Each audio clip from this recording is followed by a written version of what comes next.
Hello, and welcome back to Podcasting for Real Estate Pros, where agents learn to attract clients, build trust, and stand out with the power of podcasting.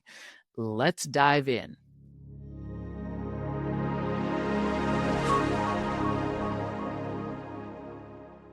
I'm your host, Sue Willoughby, and today we're talking about one of the biggest podcast power moves, repurposing your episode content. Let's be real. You did not start a podcast to give yourself more work. You started it to build trust, get visible, and attract clients. So why not let each episode go just a little bit further? Okay, here's the deal.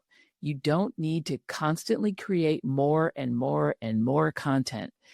What you need to do is get juice out of the content that you already have.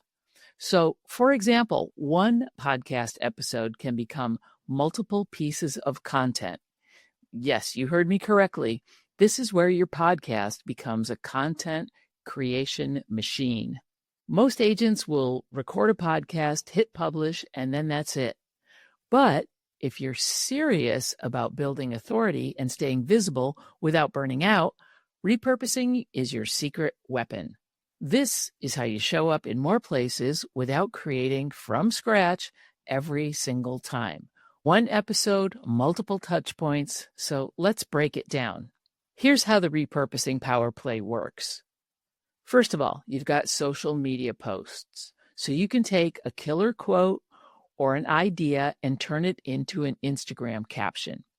Use a story or a client example as a reel or a carousel post. You can also pull out one-liners and turn them into graphics. Ask your audience a question or create a poll. That's another way to create content. Second, email newsletters. You can write a short note about why you made the episode. You can pull a quote in from the episode or have it be a takeaway. You can also link the full episode in your newsletter, or if you're so inclined, you can embed the player and then have your episode show up right in your newsletter.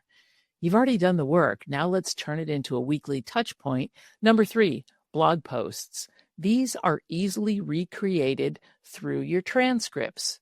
You can use tools like Descript or Video to Blog or even Otter AI to transcribe your episode, and then just clean it up, add headers, bullet points. Don't forget to drop in a CTA, and then post it on your website as a blog or on LinkedIn, even as a featured post. Number 4, you can use your content to create freebies and lead magnets. If your episode is packed with tips and tricks, you can turn it into a checklist, a guide, or a downloadable. You can package a short framework into a readiness scorecard, and then you can use these to grow your email list. Hey, get my free checklist when you sign up for my newsletter. Number 5, podcast preview clips. These things are like gold. So if you're recording in Riverside or Descript, you've got audio and video. You can use a tool like Opus to pull out viral clips from your episode, or both Descript and Riverside will create little video clips for you. It's super easy to just download them and then upload them into your social media. Don't forget, in your show notes, you're going to include links to any resources that you may have mentioned in your podcast, and you're going to have a description of the show in there so people know what it's about. And then also include the timestamps in there, because that makes it really easy for people to just click and jump to the section of the episode that they really want to hear. Don't forget about LinkedIn, like I mentioned previously. You can feature your podcast episode in your LinkedIn profile as a featured post and have it there so that when people land on your LinkedIn profile, it's right there front and center. Here's a few common repurposing mistakes that people make. Please don't only post once and call it done, or copy and paste the same blurb on every platform. Mix it up a little bit. Use ChatGPT to create a multitude of different types of output for different platforms. Also, don't promote it where your clients aren't hanging out.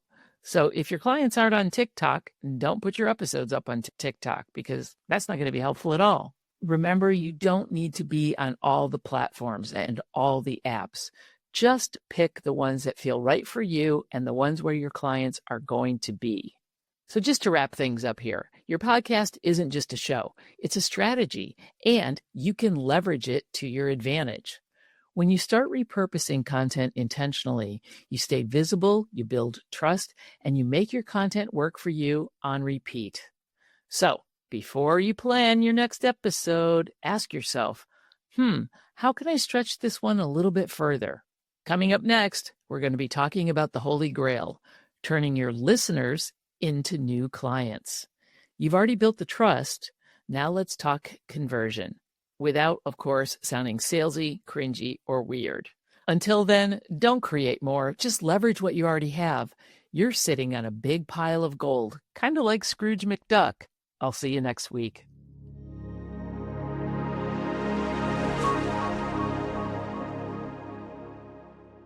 I know you've been listening and following along. Thank you so much. But now it's time to take action.